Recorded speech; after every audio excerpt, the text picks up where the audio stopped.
கிறிஸ்துவுக்குள் பிரியமானவர்களே, ஆண்டவரும் இரட்சகருமாகிய இயேசு கிறிஸ்துவின் இனிதான நாமத்தினாலே உங்களை வாழ்த்துகிறேன். இந்த நாளிலும் கூட கர்த்தர் நம்மோடு கூட பேசுகிற தமது பலனுள்ள வார்த்தை சங்கீதம் 18ஆம் அதிகாரம் 1ஆம் வசனம். என் பலனாகிய கர்த்தாவே, உம்மில் அன்பு கூறுவேன். ஆமென், ஹல்லேலூயா. கர்த்தர் நம்முடைய பலனாய் இருக்கிறார். தாவீது இந்த சங்கீதத்தை பாடுவதற்கான காரணம், தன்னுடைய வாழ்க்கையில் எழும்பின சத்துருக்களை எல்லாவற்றையும் மேற்கொள்ள கர்த்தர் பலனை கொடுத்ததுனால, கர்த்தர் அதிலிருந்து விடுதலை ஆக்கி அவனை பாதுகாத்ததுனால, கர்த்தர் செய்த நன்மைகளை எண்ணி பார்த்து தாவீது சொன்ன ஒரு வார்த்தை, என் பலனாகிய கர்த்தாவே, உம்மில் அன்பு கூறுவேன். என்னை பாதுகாத்த உம்மில் அன்பு கூறுவேன். என்னை பராமரித்த உம்மில் அன்பு கூறுவேன். என் சத்துருக்களுடைய கைகளில் என்னை ஒப்பு கொடுக்காதபடிக்கு என் சத்துருக்களுடைய கைக்கு நீங்களாக்கி என்னை ரட்சித்து என்னை மீட்டதுனால, அவர்களை மேற்கொள்ள எனக்கு பலனை கொடுத்ததுனால உம்மில் அன்பு கூறுவேன். ஏனென்று சொன்னால், நீர் வாக்கு மாறாதவர். என்னை கைவிட மாட்டீர் என்று சொன்ன அந்த வார்த்தையை நிறைவேற்றினீர். என்னை பாதுகாப்பீர் என்று சொன்ன அந்த வார்த்தையை நிறைவேற்றினீர் என்று அதை உணர்ந்து தாவீது இந்த வசனத்தை நமக்காய் பாடுகிறார். என் பலனாகிய கர்த்தாவே, உம்மில் அன்பு கூறுகிறேன்.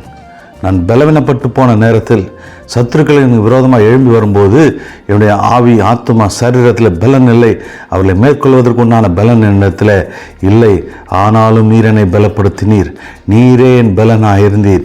நீரே என் பாதுகாப்பாய் இருந்தீர். உம்மில் அன்பு கூறுவேன் என்று சந்தோஷத்தோடு மகிழ்ச்சியோடு கர்த்தர் விடுவித்ததை எண்ணி பார்த்து அவன் மகிழ்ச்சியாய் பாடினான். நம்முடைய வாழ்க்கையிலும் கூட, நம்முடைய வாழ்க்கையில் சத்துருக்கள் எழும்பி வரலாம், ஆனால் கர்த்தர் நம்மை கைவிட மாட்டார். அவர் தமது பலத்தினாலே நம்மை இடை கட்டி எல்லா சத்துருக்களையும், எல்லா நம் விரோதமாய் செயல்படுகிற காரியங்களையும் மேற்கொள்வதற்குண்டான, எதிர்த்து நிற்பதற்குண்டான பலனை கொடுத்து நம்மை பாதுகாக்க அவர் ஒருவரே வல்லவராக இருக்கிறார். அப்படியாய் நம்மை பாதுகாப்பார். நாம் அவர்கள் அன்பு கூறுவோம், கர்த்தரை துதிப்போம், கர்த்தரை ஆராதிப்போம். என் பலனாகிய கர்த்தாவே, உம்மில் அன்பு கூறுவேன், உம்மை விசுவாசிப்பேன், உம்மை நம்புவேன். நம்மை அன்பை எப்படி வெளிப்படுத்த வேண்டும் என்று சொன்னால், அவர் மீது விசுவாசத்தை வைக்கும்போது, நம்பிக்கை வைக்கும்போது கர்த்தர் மீது நம் அன்பை வெளிப்படுத்துகிறோம். கர்த்தர் நம்மை கைவிட மாட்டார்.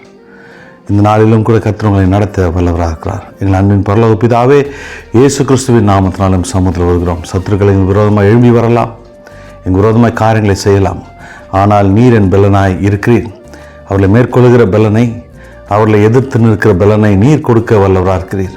என் பலனாகிய கர்த்தாவே, உம்மில் அன்பு கூறுவேன். அப்பா, உம்மில் மகிழ்ந்து களி கூறுவேன். நீர் என்னை கைவிட மாட்டீர், என்னை விட்டு விலக மாட்டீர். உம்மை நம்புகிறேன் ஆண்டவரே. இந்த நாளும் கரத்தில் கொடுக்கிறேன். நீரே என்னை நடத்துவீராக. எதிராக இருக்கிற எல்லா சூழ்நிலைகள் மத்தியிலும் நீர் எனக்கு மறைவாக இருந்து, எனக்கு பாதுகாப்பாக இருந்து, எனக்கு பலனாக இருந்து நீர் நடத்துவீராக. கரத்தில் என்னை அர்ப்பணிக்கிறேன். இயேசுவின் வல்ல நாமத்தில் பிதாவே, ஆமென், ஹல்லேலூயா. கர்த்தர் உங்களை கைவிட மாட்டார். அவரே தமது பலத்தினாலே உங்களை இடை கட்டி உங்களை நடத்த வல்லவராக இருக்கிறார். ஆமென்.